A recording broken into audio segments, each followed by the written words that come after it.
পর্যায় সারণীর এই মৌলগুলার ভিতরে কিছু কিছু এমন কনসেপ্ট আছে যেগুলো যদি তুমি বুঝতে পারো তাহলে তোমার কেমিস্ট্রি ফান লাগা শুরু হবে, কেমিস্ট্রি মজা লাগা শুরু হবে।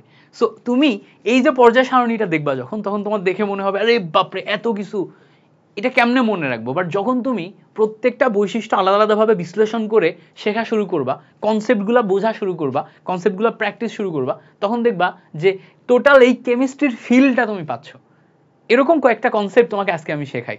যেমন ধরো আমার কাছে খুব ফ্যাসিনেটেড লাগে যোজ্যতার কনসেপ্ট এবং তোমার যোজ্যতা ইলেকট্রনের কনসেপ্ট। যোজ্যতা মানে ভ্যালেন্সি, আর যোজ্যতা ইলেকট্রন মানে ভ্যালেন্স ইলেকট্রন, যেটা এই দুইটা কনসেপ্ট খুব কাছাকাছি কিন্তু অনেক তফাৎ।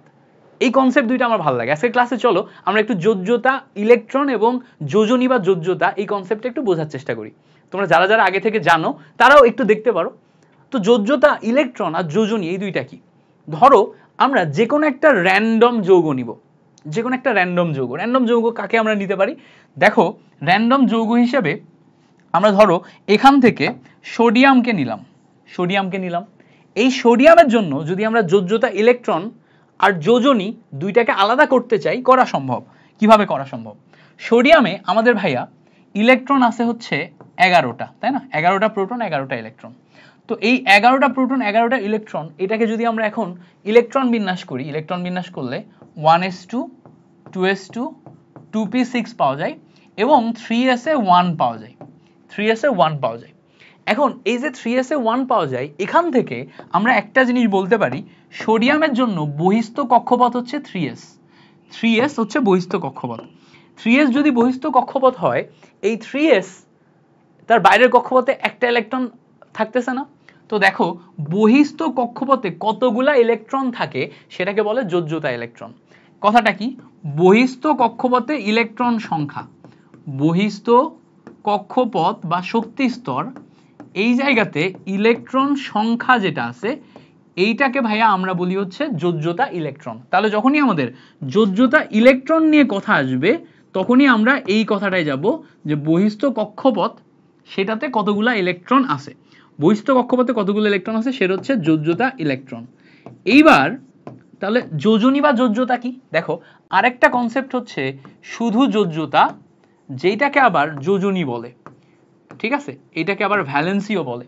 এই কনসেপ্টটা কি? কনসেপ্টটা খুব সিম্পল। দেখো এটা আবার ইলেকট্রনের সাথে কনসেপচুয়াল কিছু না, এটা আসলে একটা পরমাণু অন্য পরমাণুর সাথে যুক্ত হওয়ার যে ক্ষমতা দেখায় সেটা। যেমন ধরো সোডিয়াম তোমার একটা পরমাণু, এ অন্য একটা পরমাণুর সাথে যুক্ত হওয়ার ক্ষমতা দেখায়। যেমন ধরো এই ক্লোরিনের সাথে যুক্ত হওয়ার যদি ক্ষমতা দেখায়, একটা সোডিয়াম একটা ক্লোরিনের সাথে যুক্ত হতে পারে, তাহলে এখানে সোডিয়ামের যোজ্যতাও কিন্তু 1। এবার বলবা ভাই দুইটাই তো একই পালাম, এখানেও আমি 1 পাইছি এখানেও 1 পাইছি, পার্থক্য কোথায়? দেখো পার্থক্য তখন তৈরি হয় যখন আমরা অন্য কিছুতে যাব। যেমন ধরো আমরা যদি ক্লোরিনের কথা চিন্তা করি, ক্লোরিনে আমাদের 17টা ইলেকট্রন আছে। একে যখন আমরা ইলেকট্রন বিন্যাস করব, প্রথম অরবিটালে 2টা যাবে, দ্বিতীয় অরবিটালে 8টা যাবে, লাস্টের অরবিটালে 7টা যাবে। তাহলে এর যোজ্যতা ইলেকট্রন কয়টা গেল, বা বহিস্থ কক্ষপথে ইলেকট্রন কয়টা বলো তো ভাইয়া? খুব সিম্পল, দেখো এর বহিস্থ কক্ষপথে ইলেকট্রন 7টা, তার মানে এর যোজ্যতা ইলেকট্রন কিন্তু 7। যোজ্যতা ইলেকট্রন কত? 7। বাট এই ক্লোরিন আবার যখন যৌগ গঠন করে তখন সোডিয়াম ক্লোরাইডের সাথে যুক্ত হয়। সোডিয়াম ক্লোরাইডের সাথে যখন যুক্ত হয় তখন সে কয়টা সোডিয়ামের সাথে যুক্ত হয়েছে? একটা সোডিয়ামের সাথে যুক্ত হয়েছে। কয়টা? একটা। যেহেতু একটা সোডিয়ামের সাথে যুক্ত হয়েছে তাহলে এর যোজনী বা ভ্যালেন্সি এইটা কত আসছে বলো তো? যোজনী বা ভ্যালেন্সি এইটা আসতেছে ভাইয়া 1। যোজনী বা ভ্যালেন্সি এটা আসতেছে 1। ম্যাক্সিমাম ক্ষেত্রে আমরা কোনো একটা যৌগের যোজনী বা যোজ্যতা এইটা বের করার জন্য হাইড্রোজেন এবং ক্লোরিন এই দুইটা যৌগকে ব্যবহার করি, কারণ এদের যোজ্যতা সবসময় 1 থাকে। হ্যাঁ, এদের যোজ্যতা সবসময় 1 থাকে। সো এদের সাথে কম্পেয়ার করলে ইজিলি বের করা যায়, ইজিলি বের করা যায়। যেমন ধরো তুমি যদি যোজ্যতা বা যোজনী বের করতে চাও, ম্যাগনেসিয়ামের জন্য বের করতে গেলা, বললাম ম্যাগনেসিয়ামের যোজ্যতা বা যোজনী কত, তুমি দেখলা ম্যাগনেসিয়ামের সাথে 2টা ক্লোরিন যুক্ত হয়ে ম্যাগনেসিয়াম ক্লোরাইড গঠন করে, তার মানে ম্যাগনেসিয়ামের যোজ্যতা বা যোজনী হচ্ছে 2। কারণ কি? ম্যাগনেসিয়াম 2টা একক পরমাণুর সাথে যুক্ত হতে পারে। একক পরমাণুকে দেখো এই যে ক্লোরিন, যাদের আবার যোজ্যতা বা যোজনী 1 করে থাকে সব সময়, ঠিক আছে? সেম ভাবে তুমি যদি অ্যালুমিনিয়ামের বের করতে চাও, অ্যালুমিনিয়াম 3টা ক্লোরিনের সাথে যুক্ত হতে পারে। যদি 3টা ক্লোরিনের সাথে যুক্ত হতে পারে তাহলে এই অ্যালুমিনিয়ামের ক্ষেত্রে যোজ্যতা বা যোজনী কত আসছে? 3। ঠিক আছে? তাহলে বহিস্থ কক্ষপথে ইলেকট্রন আর পরমাণুর সাথে যুক্ত হওয়ার ক্ষমতা দুইটা কিন্তু ভিন্ন জিনিস। তুমি ইলেকট্রন বিন্যাস করে বহিস্থ কক্ষপথে যে ইলেকট্রন পাবা সেইটা তোমার যুক্ত হওয়ার ক্ষমতা, মানে সেইটা হচ্ছে তোমার যোজ্যতা ইলেকট্রন। আর যুক্ত হওয়ার ক্ষমতা কি? যুক্ত হওয়ার ক্ষমতা হচ্ছে আর কয়টার সাথে যোগ হতে পারে। তো দেখা যায় কি ম্যাক্সিমাম ক্ষেত্রে ধাতু অধাতু এগুলার ক্ষেত্রে তোমার আর কয়টার সাথে যোগ হতে পারে এইটা 1 2 3 পর্যন্ত দেখা যায় বা 4 পর্যন্ত দেখা যায়। যেমন ধরো সিলিকনের জন্য SiCl4, সিলিকন কি 4টা ক্লোরিন পরমাণুর সাথে যুক্ত হইতে পারছে, 4টা ক্লোরিন পরমাণুর সাথে যুক্ত হইতে পারছে।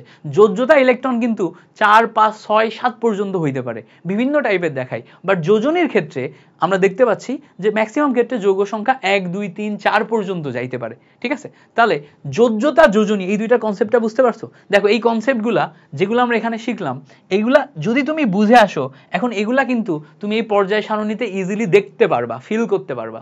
যেমন ধরো তুমি কিভাবে ফিল করতে পারবা, তুমি দেখতে পাচ্ছ লিথিয়াম একটা মাত্র ক্লোরিনের সাথে যুক্ত হতে পারে, তাহলে লিথিয়ামের তোমার যোজ্যতা বা যোজনী 1, সোডিয়ামের যোজ্যতা বা যোজনী 1, পটাশিয়ামের যোজ্যতা বা যোজনী 1, বেরিলিয়ামের 2, ম্যাগনেসিয়ামের 2, ক্যালসিয়ামের 2। যোজ্যতা ইলেকট্রনের কথা যদি চিন্তা করো, ইলেকট্রন বিন্যাস করলে এর বহিস্থ কক্ষপথে একটা ইলেকট্রন পাওয়া যায়, তো সবসময়ই এর যোজ্যতা ইলেকট্রন 1 হবে, এর যোজ্যতা ইলেকট্রন সবসময়ই 2 হবে। বুঝতে পারছো? সো এইভাবে আমরা যোজ্যতা বা যোজনী চিন্তা ভাবনা করতে পারবো। সেম ভাবে আমরা যদি এখান থেকে অন্য যে কোনো মৌল আয়রন নিই, আয়রনের জন্য আমার 26টা ইলেকট্রন আছে, তাই না? 26টা ইলেকট্রন থাকলে আমরা ইলেকট্রন বিন্যাস করলে প্রথম অরবিটালে 2, তারপরে 8, তারপরে আবার 8 পাই, তাহলে 10 আর 8 18।